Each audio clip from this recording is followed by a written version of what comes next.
दोस्तों, अगर आपको भी इंडिया और ऑस्ट्रेलिया के बीच खेला गया चौथे टेस्ट मैच के तीसरे दिन का जबरदस्त घमासान पसंद आया हो तो हमारे इस वीडियो को दिल से एक लाइक जरूर कीजिएगा। आज की वीडियो का लाइक टारगेट केवल 400 लाइक का है दोस्तों, तो वीडियो को लाइक करना बिल्कुल भी ना भूले दोस्तों। मेलबर्न के मैदान पर तीसरे दिन रोहित और यशस्वी के बाद विराट कोहली और ऋषभ पंत ने अपने बल्ले से मचाया है। ऐसा कोहराम पहले सेशन में ही कंगारुओं को घुटनों पर लाकर तोड़ दिया। उनका गुरूर लिखा है नया इतिहास। तो आखिर कैसे 3 दिनों के खेल में ही टीम इंडिया ने ऑस्ट्रेलिया ने गर्दन मरोड़कर चौथा टेस्ट मैच जीतने की पूरी तैयारी कर ली है। रोहित शर्मा और यशस्वी जायसवाल ने कैसे ठोक दिया। ऑस्ट्रेलिया की धरती पर शतक अपनी तूफानी बैटिंग से रुला दिए। ऑस्ट्रेलिया को खून के आंसू, कितने रनों की विशालकाय लीड टीम इंडिया ने बना ली। सब कुछ इंडिया ऑस्ट्रेलिया के बीच खेले गए चौथे टेस्ट मैच के तीसरे दिन की पूरी हाईलाइट तो हम आपको इस वीडियो में दिखाएंगे ही। लेकिन उससे पहले आपको क्या लगता है कि राहुल, यशस्वी और विराट में कौन सबसे शानदार टेस्ट बल्लेबाज है? अपनी कीमती राय नीचे कमेंट करके जरूर बताइए। दोस्तों, 1-1 से बराबरी पर खड़ी कांटे की बॉर्डर गावस्कर ट्रॉफी में जब मेलबर्न के मैदान पर इंडिया और ऑस्ट्रेलिया के बीच कांटे का रोमांचक चौथा टेस्ट मैच शुरू हुआ, तब इस मुकाबले में कुछ ऐसा हो जाएगा कोई सपने में भी नहीं सोच सकता था। जहां मेलबर्न के मैदान पर 2 दिनों के खेल में ही टीम इंडिया ने ऑस्ट्रेलिया की हालत एक बार फिर से खराब करके रख दी है। जहां पहले दिन उम्मीद की जा रही थी कि गेंदबाजों को अच्छी खासी मदद मिलेगी और ऐसा ही हमें देखने को मिला और ऑस्ट्रेलिया की घातक गेंदबाजी के आगे टीम इंडिया 250 पर ऑल आउट हुई। जहां रोहित ने भारत के लिए सबसे ज्यादा 81 रन बनाए, तो जवाब में भारतीय गेंदबाजों ने पहले दिन का खेल खत्म होने तक ऑस्ट्रेलिया के 7 बल्लेबाजों को केवल 77 के स्कोर पर घुटनों पर ला दिया। तो दूसरे दिन की सुबह आते ही बाकी 3 विकेट भी भारतीय गेंदबाजों ने चटकाकर पूरी की।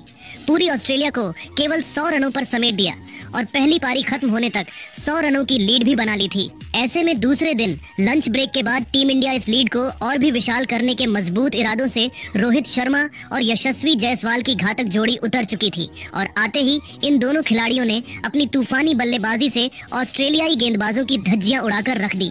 पहले 5 ओवर में ही टीम इंडिया ने 32 रन बना लिए थे। टीम इंडिया को एक मजबूत शुरुआत मिल चुकी थी। ऑस्ट्रेलिया को समझ में नहीं आ रहा था कि क्या किया जाए। शुरू में ही विकेट चटकाने के प्लान पर इन दोनों ने पूरी तरीके से पानी फेर दिया था। जहां पहले 10 ओवर में टीम इंडिया ने 48 रन बना लिए थे, तो उसके बाद भी इन दोनों का तूफान कहां थमने वाला था। उन्होंने तो अपने बल्लेबाजी से ऐसा धमाल मचाया कि 15 ओवर में ही 70 रनों की एक शानदार ओपनिंग पार्टनरशिप को अंजाम दे डाला था। ये दोनों अपने बल्ले से आग उगल रहे थे और जिस तरीके से वह चौके छक्कों की बारिश कर रहे थे, ऐसा लग रहा था कि टीम इंडिया आसानी से 200 या 300 रनों की लीड भी बनाकर ऑस्ट्रेलिया पर आसानी से यह टेस्ट मैच अपने नाम करने वाली है। ऑस्ट्रेलियाई गेंदबाजों के तो पसीने ही छूट चुके थे। उन्हें समझ ही नहीं आ रहा था कि कैसे इन दोनों के तूफान को रोका जाए। जहां देखते ही देखते उनकी पार्टनरशिप 22 ओवर में ही 99 रनों तक पहुंच चुकी थी। उन्होंने इस टेस्ट को T20 में तब्दील कर दिया था। भारतीय फैंस तो जश्न मना रहे थे क्योंकि ऑस्ट्रेलिया का ऑस्ट्रेलिया में बुरा हाल था। कंधे से कंधा मिलाते हुए यह दोनों खिलाड़ी अपने अपने अर्धशतक की तरह बढ़ चले थे। अपनी तूफानी बल्लेबाजी से इन्होंने दूसरे सेशन में ऑस्ट्रेलिया को कोई भी सफलता हासिल नहीं होने दी। जहां टी ब्रेक तक 26 ओवर में ही टीम इंडिया 110 रन बना गई थी और इसी के साथ भारत की लीड 260 रनों की हो गई थी। जहां यशस्वी जायसवाल 48 तो रोहित शर्मा 53 रन बनाकर नाबाद बल्लेबाजी कर रहे थे। ऐसे में जब तीसरे सेशन में ये दोनों बल्लेबाज बैटिंग करने उतरे तो ऑस्ट्रेलियाई गेंदबाजों पर एक बार फिर से ये दोनों तेजी से रन बनाना चाहते थे।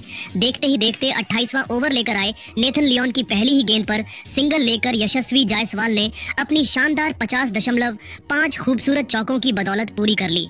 इन दोनों खिलाड़ियों के बीच इसी ओवर में शानदार 130 रनों की शतकीय ओपनिंग पार्टनरशिप को भी अंजाम दिया था। इनका बल्ला रुकने का नाम नहीं ले रहा था। ऑस्ट्रेलिया के सभी प्लान पर इन दोनों ने पानी फेर दिया था। इन दोनों खिलाड़ियों ने 51 ओवर में टीम इंडिया को 180 रनों तक पहुंचा दिया।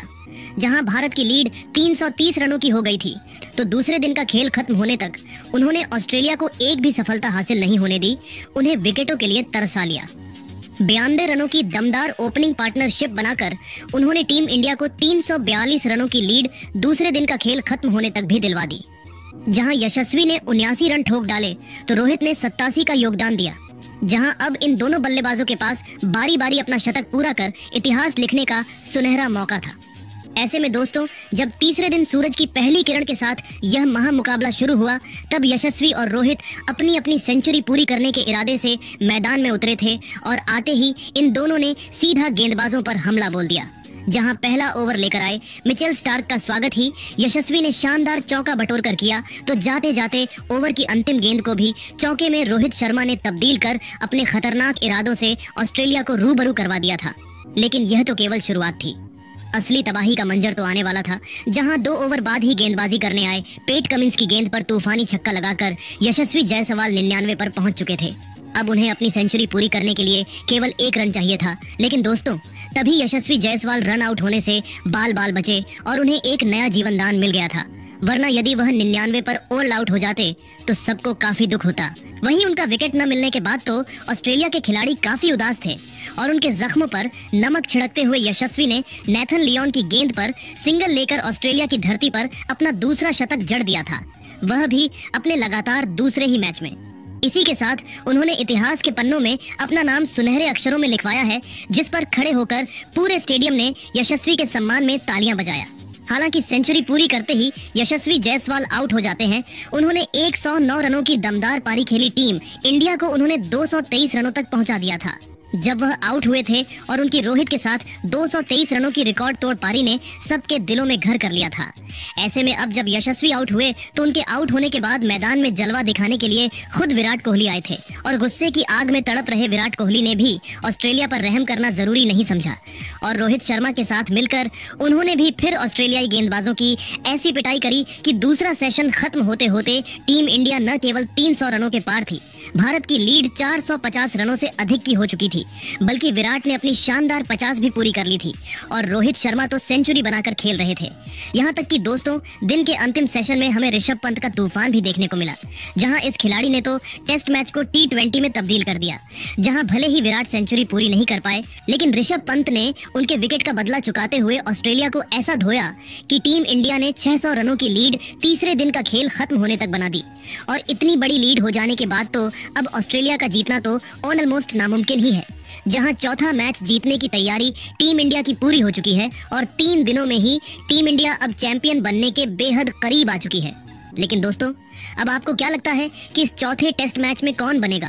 भारत की जीत के बाद man of the match Bumrah, Yashasvi, Rohit या फिर कोई और? अपनी कीमती राय नीचे कमेंट करके जरूर बताइए और ऐसे ही शानदार खबरें सबसे पहले जानने के लिए हमारे इस वीडियो को लाइक और चैनल को सब्सक्राइब करना बिल्कुल भी ना भूले। धन्यवाद।